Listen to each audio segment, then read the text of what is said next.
بسم اللہ الحمد للہ والصلاۃ والسلام علی رسول اللہ اما بعد۔ پہلی بات تو آپ سبھی بھائیوں بہنوں کا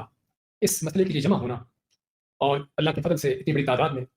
اس بات کی دلیل ہے کہ یہاں پر آنے والوں کے دل میں ان مسلمان بھائیوں کا درد ہے اور ان کے درد کا احساس ہے، اور مسلمان ہوتا ہی وہ ہے کہ جس طرح کہ نبی کریم صلی اللہ علیہ وسلم کا فرمان ہے کہ مسلمانوں کی مثال ایک جسم کی ہے کہ جسم کے ایک حصے میں کہیں تکلیف ہوتی ہے تو پورا جسم اس تکلیف سے بے چین ہوتا ہے۔ تو اللہ کے فضل توفیق سے آپ بھائیوں کا یہاں پر آنا، آپ کے اس پروگرام میں شرکت کرنا ہی الحمدللہ اس بات کی دلیل ہے کہ وہ دکھ درد کا احساس موجود ہے۔ لیکن ہم کیا صرف درد رکھیں، صرف دکھ رکھیں، اس کے علاوہ بھی کچھ کر سکتے ہیں؟ تو بھائیوں ہمیں اس کے لیے بہت کچھ کرنے کی ضرورت اور بہت کچھ کر سکتے ہیں۔ ابھی آپ سن رہے تھے مسجد اقصیٰ کی فضیلت، اس کا مقام، اس کی عظمت، بیت المقدس، اس جگہ کے حوالے سے کہ اصل یہ مسلمانوں کی سرزمین ہے، کہ کسی خاص علاقے، قوم، جماعت کا مسئلہ نہیں، امت مسلمہ کا مسئلہ ہے۔ تو سب سے پہلے ہمیں جس چیز کی ضرورت ہے اس مسئلے کو جاننا خود بھی کہ میرا اور آپ کا مسئلہ ہے۔ کافروں کی سازشوں سے نکل کر، جس نے ہمیں بتایا ہے کہ کافر چاہتا ہے کہ اس مسئلے کو مخصوص کر کے لمٹ کر کے صرف چند لوگوں تک رکھ دیا جائے، باقی لوگ ان کو پرواہ نہ ہو اس کی۔ سب سے پہلا ہمارا فرض یہ بنتا ہے کہ اس مسئلے کو اپنا مسئلہ جانیں اور اس مسئلے کا حل کرنا اپنی ذمہ داری جانیں، اور اس بات کو جانیں کہ وہاں پر اس وقت کیا ظلم ہو رہا ہے، اور یہودیوں کا، کافروں کا وہاں پر قابض ہو کر بیٹھنا جرم ہے، ان کی بدماشی ہے، ان کی غنڈہ گردی ہے۔ اس بات کا احساس ہو، کیونکہ آج ہم ایسے لوگوں کو بھی دیکھتے ہیں جس نے پہلے کیا کہ ان کا ملک ہے، ملک ان کا بنا دیا کافروں کا، ان یہودیوں کا، بدماشوں کا، جو وہاں پر آ کے قابض ہو کے بیٹھے ہیں۔ تو سب سے پہلے تو ہمیں اس حقیقت کو جاننا ہے کہ ہمارا ملک مسلمانوں کا ہے، کافر کا نہیں ہے۔ اور دوسری، اس کافر کی بدماشی کو جاننا ہے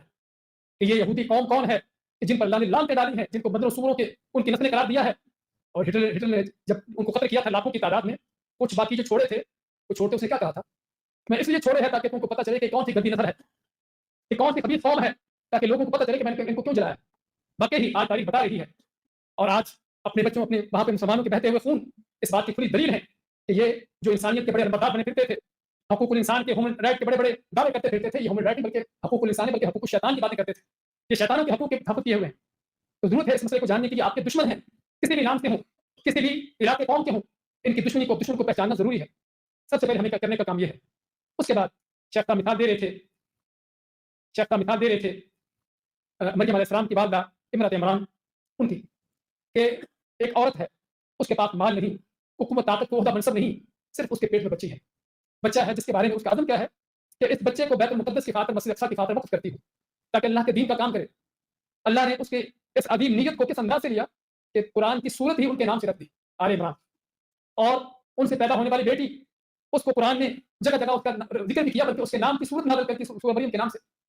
صرف مثال دے رہے ہیں کہ اللہ تعالیٰ نیتوں کو دیکھتا ہے، انسان کے ارادوں کو دیکھتا ہے کہ آپ کا عزم ارادہ کیا ہے، یہ نہیں دیکھتا کہ آپ کے پاس وسائل کیا ہیں، آپ کے پاس قوت طاقتیں کیا ہیں۔ اس لیے اگر مسلمان چاہے کتنا بھی کمزور کیوں نہ ہو، مالی لحاظ سے کتنا بھی فقیر غریب کیوں نہ ہو، کتنا بھی اس کے پاس ہر لحاظ سے کوئی اس کے پاس قوت طاقت، کسی طرح کا کوئی ہلا وسیلہ نہ بھی ہو، تب بھی اس کی خلوص نیت اللہ کے لیے، اپنے مسلمان بھائیوں کے لیے اس کے دل کے اندر دکھ درد ہونا، ہاں یہ وہ چیزیں ہیں جس کی اللہ تعالیٰ قدردانی کرتا ہے۔ تو ضرورت ہے ہمیں اپنے مسلمان بھائیوں کے لیے اس مسئلے کے لیے جو بھی کچھ کر سکتے ہیں کرنے کے حوالے سے، جس طرح ہمیں اب یہ چیزوں کے بارے میں سنا ہے، صرف سننے پر اکتفا نہیں کریں، بلکہ مزید ان چیزوں کے بارے میں معلومات لیں اور ان چیزوں کی معلومات لے کر آگے پھیلائیں، آگے لوگوں تک پہنچائیں۔ یہ اہم ترین فریضہ ہے آپ کا۔ اگر یہودی ان پر بم برسا رہا ہے، میزائل پھینک رہا ہے آپ کے بھائیوں پر، تو یہودیوں کے ایجنٹ، ان کے میزائل آپ پر گرتے ہیں۔ ہاں، وہ جو آپ پر میزائل گرتے ہیں وہ غزہ پر گرنے والے میزائلوں سے کہیں زیادہ خطرناک ہے۔ جو غزہ پر میزائل گرتا ہے یا بم گرتا ہے وہ تو صرف مکان گرائے گا، کسی آدمی کو قتل کر دے گا، اور جو آپ پر گر رہا ہے وہ آپ کے سوچ کو، آپ کی فکر کو، اور آپ کی مسلمان بھائی کے لیے جو دکھ درد ہونا چاہیے اس کو قتل کر رہا ہے۔ اصل قتل یہ ہے، اور یہ میرا اور آپ کا کام ہے۔ نہ سمجھے کہ جہاد صرف لڑنے سے ہوتا ہے، اس کے بہت سے میدان ہیں، اور آج اہم ترین جو میدان ہے وہ یہ ہے کہ ہم حقائق کو جانیں خود بھی کہ حقیقت کیا ہے، اور اس کو پہچان کر آگے لوگوں تک پہنچائیں۔ آج کافروں کے ایجنٹ مختلف ناموں سے، مختلف انداز سے وہ طرح طرح کے شبہات، طرح طرح کے پروپیگنڈے اس انداز سے لوگوں کے اندر پھیلا رہے ہیں تاکہ مسلمان کو، دوسرے مسلمان کا کوئی احساس نہ رہے۔ کو مرتا ہے مرے اپنے ملک میں، ہمیں کیا اس سے، ہاں ان کا یہ جرم تھا، ان کا وہ جرم تھا، اس انداز سے اور ان کے اوپر شبہات پیدا کر کے۔ تو ضرورت ہے ہم کو ان پروپیگنڈوں کو رد کرنے کی،